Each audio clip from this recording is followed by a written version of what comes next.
त्यानंतर एक breaking news समोर येते। आरक्षणासाठी मराठा समाज आक्रमक झाला आहे। काँग्रेसचे आमदार धीरज देशमुख यांना मराठा आंदोलकांनी घेरल्याची माहिती सुद्धा समोर येते आहे। आरक्षणाच्या मुद्द्यावर आंदोलकांनी घेराव घालत जाब विचारल्याची माहिती आहे। तर भर सभेमध्ये धीरज देशमुख यांना हा जाब विचारण्यात आला आहे। आताची सगळ्यात मोठी आणि महत्त्वाची बातमी आपण बघू शकतो। आणि जेव्हा हा घेराव घातलेला होता, मराठा समाजाचे जे कार्यकर्ते आहेत ते जाब विचारत होते, तेव्हाचा हा व्हिडिओ समोर आलाय।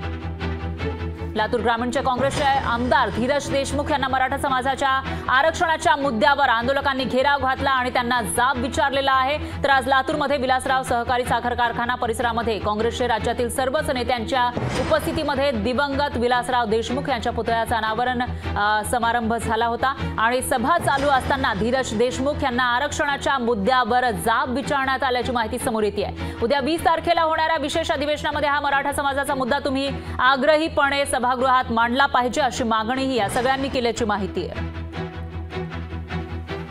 याविषयी अधिक माहितीसाठी आपले प्रतिनिधी सचिन अंकुलगे हे आपल्यासोबत जोडले गेले आहेत। सचिन, काय सांगाल? धीरज देशमुख यांना मराठा समाजाच्या तरुणांनी घेराव घातल्याचं दिसतंय, काहीतरी मागण्या ते करताना दिसतायत, नेमकं काय घडलं होतं या ठिकाणी? नक्कीच परा जर पाहायला गेलं तर राज्यभर हे मराठा समाजाचं जे आंदोलन आहे ते पूर्ण या ठिकाणी आरक्षणाच्या मागणीसाठी जागोजागी रस्ता रोको होत आहे आणि आरक्षण द्यावं अशी मागणी होत आहे। आणि येत्या 20 फेब्रुवारी रोजी जे आहे ते यासाठी विशेष अधिवेशन या ठिकाणी बोलवण्यात आलेलं आहे।